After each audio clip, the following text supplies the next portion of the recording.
夜晚運作嘅時間啦，咁其實懲教人員需要無間斷咁樣每隔15至20分鐘啦，咁巡邏晒咧院所裏邊所有嘅囚倉，咁確保翻咧在囚人士喺裏邊嘅安全啦同埋健康嘅。咁但係會唔會巡邏期間呢，其實有啲在囚人士咧趁住呢啲空檔咧，咁就會做出一啲異常嘅行為。咁包括咗一啲嘅上吊自殺啦。咁啊為咗令到咧就負責監測嘅同事更加全面咁理解成個異常行為出現嘅情況咧，咁其實系統咧就可以咧就喺將事發之前嘅幾秒咧已經可以偵測到呢個咁嘅情況咧，全面咁樣咧就係俾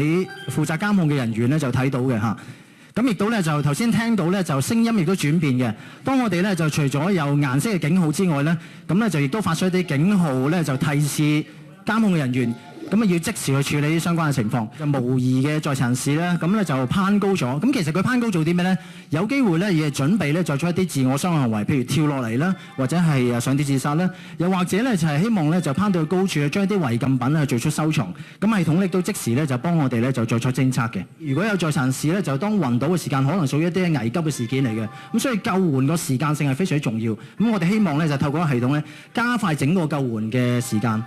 我哋都將相關系統加裝咗一啲嘅遮蔽嘅功能啦嚇，咁而相關嘅遮蔽功能咧就係主要咧就希望咧佢哋遇刺嘅時間佢嘅私處咧就全面被覆蓋嘅嚇，咁而咧就相關嘅遮蔽功能亦都經過機電工程署核實咧，呢啲影像咧係無法還原嘅嚇，咁而相關保存嘅影像咧就相對時間亦都非常之短嘅。